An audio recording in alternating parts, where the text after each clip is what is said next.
Salam, hər vaxtınız xeyir olsun, dəyərli izləyicilərim, məni sevənlər, sevməyənlər də.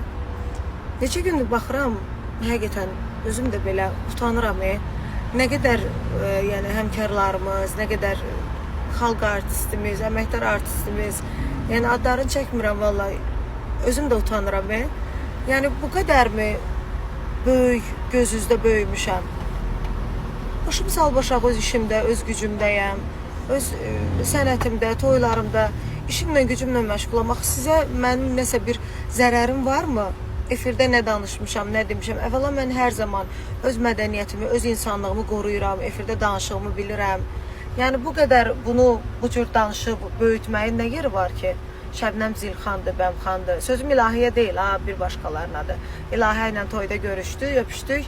İlahə dedi ki, mənim sözüm sənə deyildi. Sadəcə mənim şəkilimi oraya yapışdırmaqla özünüzə puan qazanırsınız. Amma yəni mən başqalarına deyirəm, İlahə xanıma deyirəm. Bəli, mən Zilxan oxuyanam, bilirəm hardan da oxuyuram. Mənə sənətkarlar dəyər verir. Bəstirində bu belə dedi, o elə dedi. Yəni Allaha and olsun, aça bilmirəm Instagramı, TikToku. Yəni burada bu ölkədə müğənni 3-4 nəfərdən başqa müğənni yoxdurmu?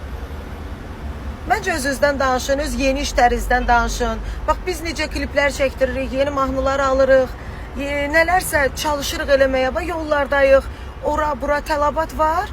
Məncə siz də öz üzərinizdə çalışın. Bu danışanlardan gedir söhbət. Öz üzərinizdə çalışın ki, başınız öz işinizə qarışsın, bizim adımızı çəkməyin. Yəni şəxsən mənim adımı çəkməyin. Şəbnəm belə elədi, Şəbnəm belə elədi. Şəbnəmi Allah ucaldır. Nəysə, Allah ömür versin hər birinizə.